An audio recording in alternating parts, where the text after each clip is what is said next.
ৰাজীৱ সদিয়াৰ মাটিক লৈ সংঘটিত বেংক জালিয়াতি সন্দৰ্ভত তিনিচুকীয়া জিলা প্ৰশাসনৰ দণ্ডাধীশ পৰ্যায়ৰ তদন্তৰ সিদ্ধান্ত অতিৰিক্ত আয়ুক্ত জাভেদ আৰমানক তদন্তৰ দায়িত্ব দিয়া হৈছে। উল্লেখযোগ্য যে জিলা আয়ুক্ত আৰু আৰক্ষী অধীক্ষকক ২১টা জাতীয় দল সংগঠনে সাক্ষাৎ কৰে। ইফালে ঋণ আদায়ৰ নামত ৰাজীৱ সদিয়াৰ পৰিয়ালক হাৰাশাস্তি নকৰিবৰ বাবে বেংক কৰ্তৃপক্ষলৈ পত্ৰ লিখিব জিলা প্ৰশাসনে।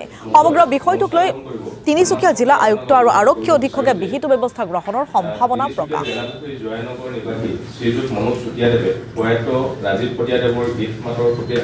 আৰু প্ৰয়াত ৰাজীৱ সদিয়াৰ মৃত্যুৰ পিছতেই তেওঁৰ মাটিক লৈ যিহেতু তেওঁৰ ভূমিক লৈ যথেষ্ট বিতৰ্কৰ সূচনা হোৱা পৰিলক্ষিত হৈছিল। আৰু শেহতীয়া খবৰ অনুসৰি ৰাজীৱ সদিয়াৰ মাটিক লৈ সংঘটিত যি বেংক জালিয়াতি সেই বেংক জালিয়াতি সন্দৰ্ভত তিনিচুকীয়া জিলা প্ৰশাসনৰ দণ্ডাধীশ পৰ্যায়ৰ তদন্তৰ সিদ্ধান্ত অতিৰিক্ত আয়ুক্ত জাভেদ আৰমানক দায়িত্ব দিয়া হৈছে তদন্তৰ।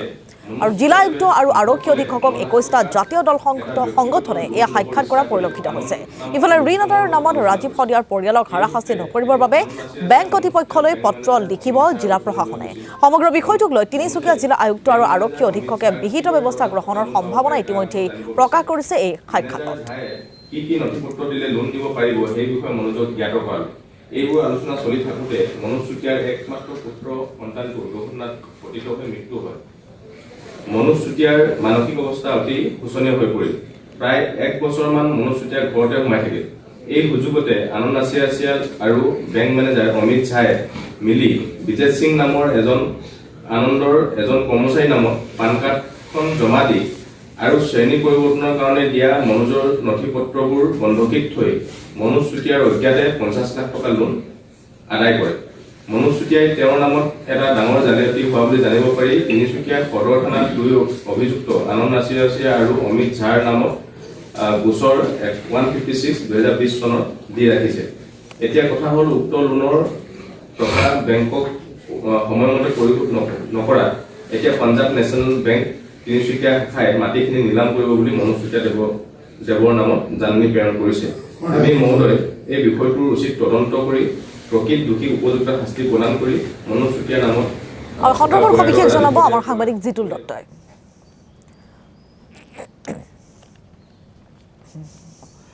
জনতাৰ শিল্পী ৰাজীৱ সদিয়াৰ মাটিভেটিক লৈ যিটো এটা ভয়ংকৰ জালিয়াতিৰ ঘটনা সংঘটিত হৈছিলে, আজি আপোনালোকে জিলা আয়ুক্ত আৰু আৰক্ষী অধীক্ষকক সাক্ষাৎ কৰিলে, তেওঁলোকৰ পৰা কেনেধৰণৰ সহায় পাইছে?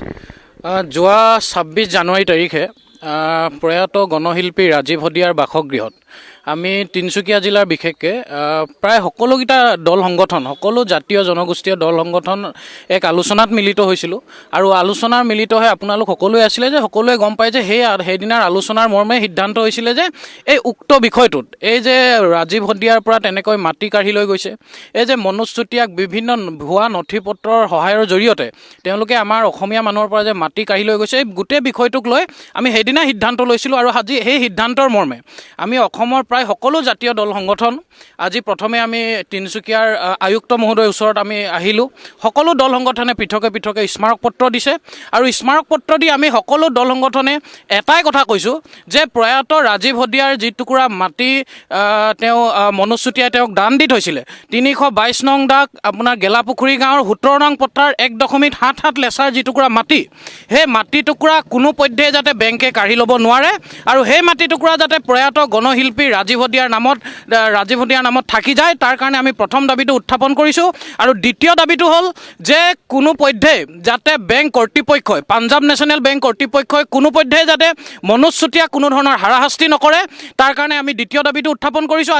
আজি আয়ুক্ত মহোদয় প্ৰথম কথাটো কৈছে, তেওঁ খুব আমাক আশ্বাস প্ৰদান কৰিছে। তেওঁ প্ৰথম কৈছে যে এই গোটেই বিষয়টোক লৈ তেওঁ ADC জাভেদ আহমেদ ADCৰ জৰিয়তে আজিয়ে এক তদন্তৰ তেওঁ উচ্চ পৰ্যায়ৰ তদন্তৰ তেওঁ আজি ঘোষণা কৰিব, লিখিত উলিয়াব বুলি কৈছে। আৰু দ্বিতীয় কথাটো কৈছে যে তেওঁ পাঞ্জাৱ নেশ্যনেল বেংক কৰ্তৃপক্ষক আজিয়ে এখন চিঠি দিব আৰু চিঠি দি তেওঁ ভৱিষ্যতে যিহেতু এইটো এটা তদন্তৰ প্ৰক্ৰিয়াৰ মাজত থাকিব, তেওঁ যাতে কোনো পধ্যে আমাৰ মনোজ চুতীয়াক বা এই মাটি টুকুৰাক লৈ যাতে আমাক হাৰাশাস্তি কৰি থাকিব নোৱাৰে, তাৰ কাৰণে আজিয়ে তেওঁ চিঠি লিখিম বুলি আমাক আশ্বাস প্ৰদান কৰিছে। আৰু আমি আজিয়ে ইয়াৰ পৰৱৰ্তী পৰ্যায়ত আমি SP মহোদয়ৰ ওচৰত আহিছোঁ আৰু আজি আমি ইয়াৰ পৰা আমি এটা কথা সকীয়াই দিব বিচাৰিছোঁ যে অতি শীঘ্ৰে আজি DC মহোদয়ে যিকেইটা কথা কৈছে বা যিকেইটা আমাক আশ্বাস প্ৰদান কৰিছে, আমি আশা প্ৰকাশ কৰিছোঁ যে অতি শীঘ্ৰে যে টাইম বাউণ্ড একশ্যন তেওঁ ল'ব। সময় নিৰ্ধাৰিত তেওঁ আজি এই সিদ্ধান্ত বা ফলপ্ৰসূ সিদ্ধান্ত তেওঁ গ্ৰহণ কৰিব আৰু আজি আমি সকলো সংগঠনে ইয়াৰ পৰা কৈ দিব বিচাৰিছোঁ যদি অনাগতত যদি তদন্তৰ নামত কেৱল তদন্ত কৰি থাকে আৰু পৰৱৰ্তী পৰ্যায়ত যদি এই তদন্তৰ যদি আমি ৰিজাল্ট নাপাওঁ পৰৱৰ্তী পৰ্যায়ত কিন্তু আমি সকলোৱে আলোচনাৰ মৰ্মে আমি ৰাজপথৰ বা গণতান্ত্ৰিক আন্দোলনৰ আমি ৰাস্তা ল'বলৈ আমি বাধ্য হ'ম। আচ্ছাৰ প্ৰতিনিধি আছে, মই জানিব বিচাৰিছোঁ যিহেতু আজি কেইবাটাও হয় জিতুল দত্ত সবিশেষ তথ্যৰ বাবে এই মুহূৰ্তত আপোনাক ধন্যবাদ জনাইছোঁ।